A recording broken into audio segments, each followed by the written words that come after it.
Hi everybody, this is Angie from Tourangie.com, and today I have an interesting story to tell. It's a little bit different of a video than I do in the past, as I'm just telling you this story instead of reading it out of a newspaper or anything. But if you're from here and it's from the 1970s, you may remember it. If you're not from here, you'll be interested in this story for sure. It was claimed to be the largest robbery in the history of the two Bluefields. And in 1970, when the robbery took place, it was in the newspaper, and that's all that anyone talked about for the full year. It was the largest story with all kinds of drama. My knowledge of the robbery is secondhand, as I was not even born when it happened, but I have real close ties to a couple of the people that were arrested. So I'll give you some information that may be considered slightly unknown. Not that it does anyone any good. Just some information I grew up hearing about stories from my mom and my grandparents. My grandmother's friend, best friend, was one of the ones that was arrested. So let's get into the info of this crazy story.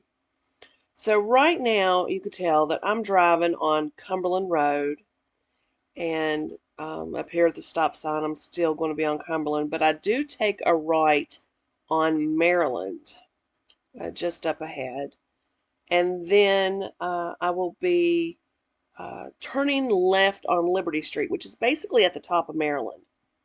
That is where the robbery occurred. Now I'm going to put up a couple pictures of the house because you really can't see the house as you're driving down Liberty Street. It's on the right, but I'll put up a couple pictures of it while I'm doing my turnaround. In fact, I'm turning around in a driveway of the most beautiful house in Bluefield. It's going to be featured in another video eventually that I'll get around to doing, but it is my favorite and I think the most beautiful house of Bluefield. But that's a whole other story. We're going to get back to the robbery, but I just wanted to let you know that I will be putting up some pictures here in just a second.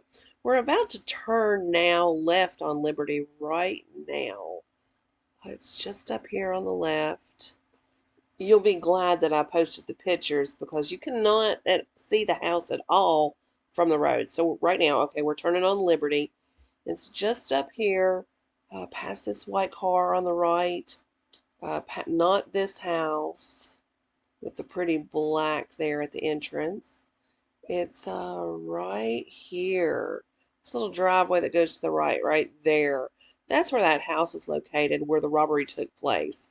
Now, I'll be putting up the pictures, like I said, but you can see down here, straight ahead, is that most beautiful house of Bluefield. But we'll be cutting it off, so here are the pictures. And let's get started talking about the actual robbery. So yes, that house was robbed. January 5th, 1970. It was owned by C.A. Clybourne and his wife, Queenie. The robbery occurred between 5:30 to 7:30 p.m., which makes sense since it is winter when they robbed the place. And during that time of the year, it was dark outside. Plus, there was snow on the ground. There's a police report that says the police could see tracks in the snow. $300,000 in $100 bills, a small TV, some jewelry, a gun, the strong box in which the money was in, and a pillowcase were taken. Everything was placed in the pillowcase, from what I read in newspaper articles, except the TV, obviously. Most of the items were in the closet, and the break-in happened by breaking through the back door.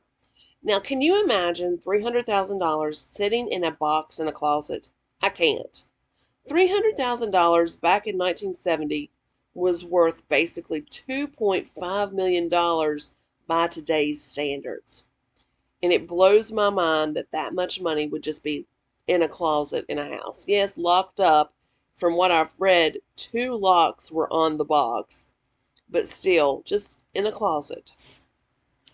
Anyway, C.A. Clybourne was a coal broker for the coal industry and become filthy rich like many others who dealt with coal back in the day in Mercer and McDowell counties.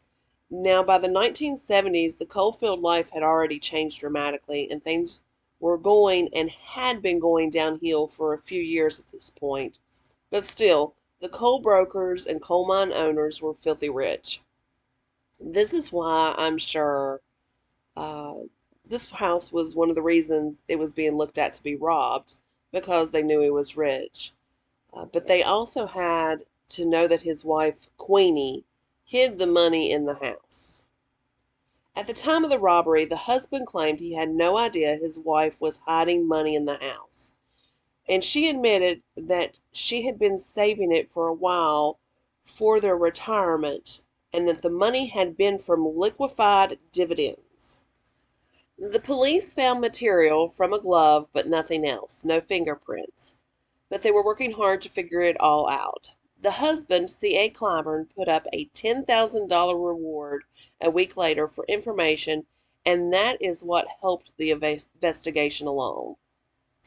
Before the 1st of February, a man from Tampa, Florida, reached out to the Bluefield Police Department saying that he had received a letter from someone in Bluefield on and around January 15th. As the man that lived in Tampa came to Bluefield often, he was familiar with the area and some people here. Basically saying the letters basically was saying that there was a robbery and placed a clipping from the newspaper about the robbery in the envelope. The letter itself suggested that there was knowledge about the newspaper article on the robbery, but no names were given and not any real information except that they'd be in contact soon.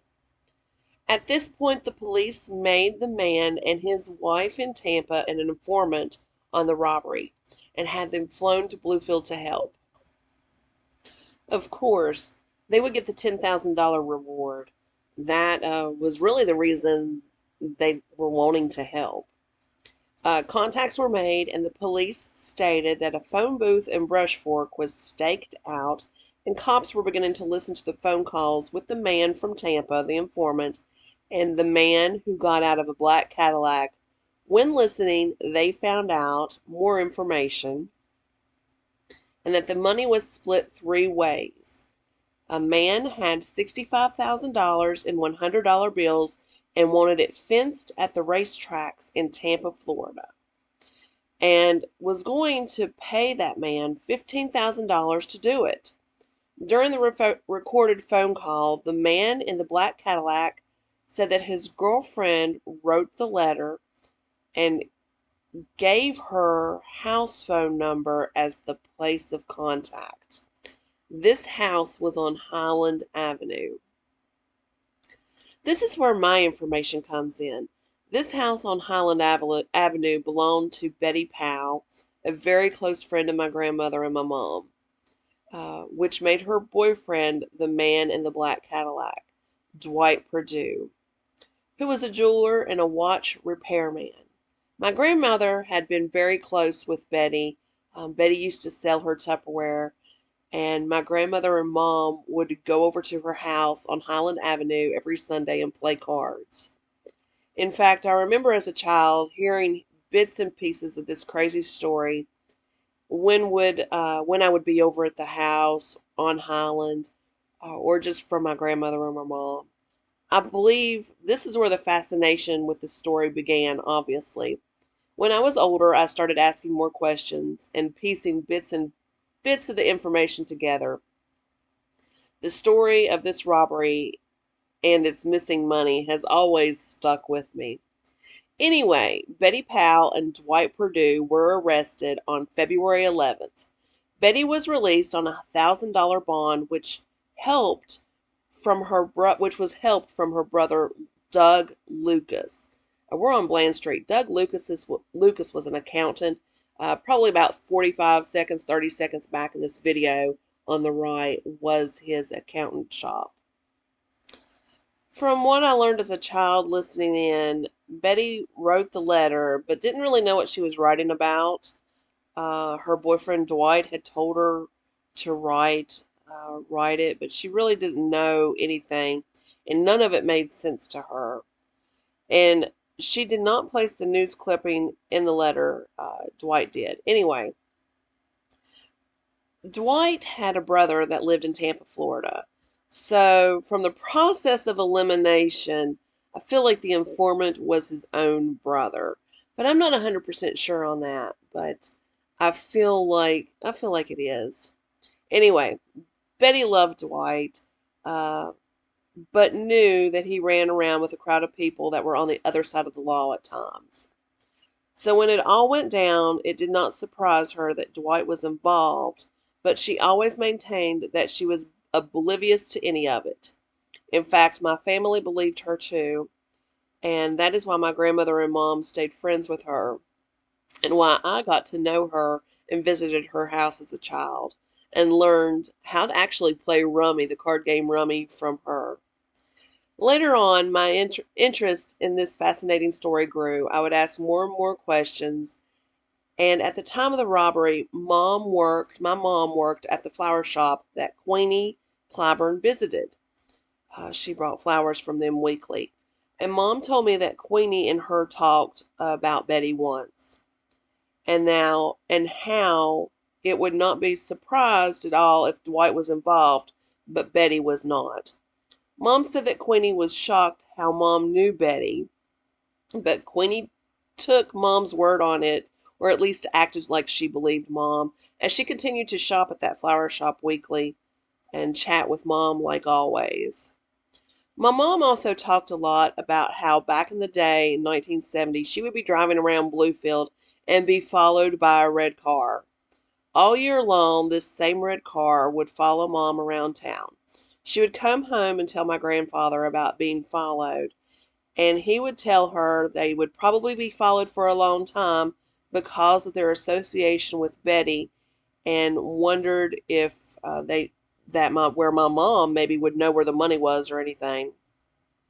It could have been a couple of cops trying to figure it all out, or it could have been one of the others involved in the robbery.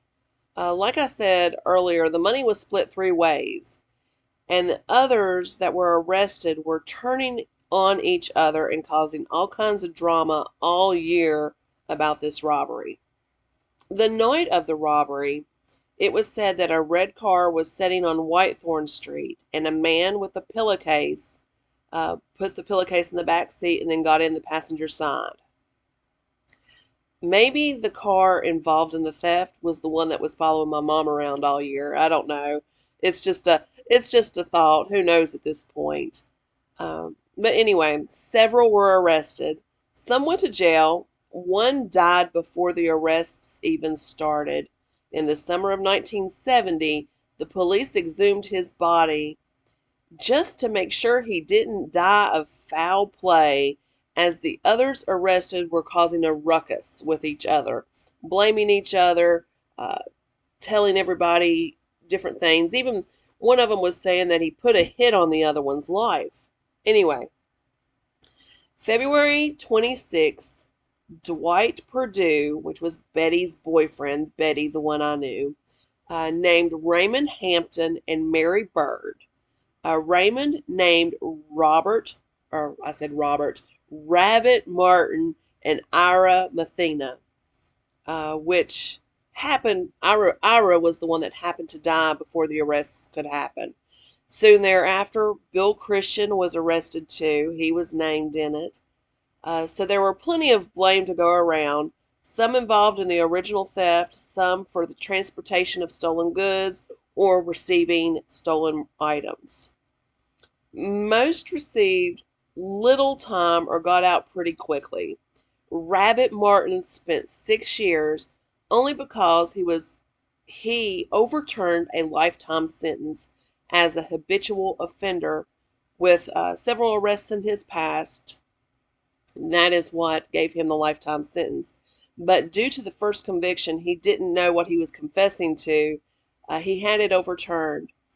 Until the day he died, he claimed he did not do this robbery. Some believe him and some don't.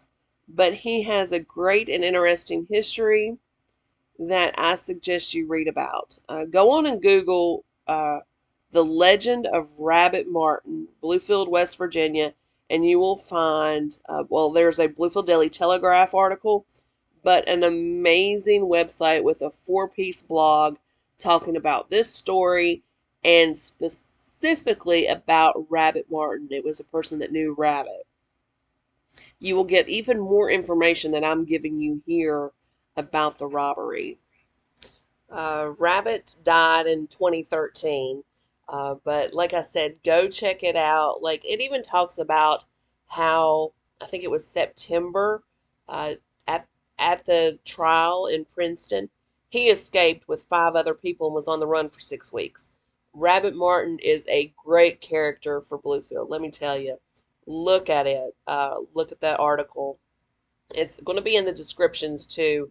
If you go onto the YouTube channel and you see my description, the link will be there to the Legend of Rabbit Martin.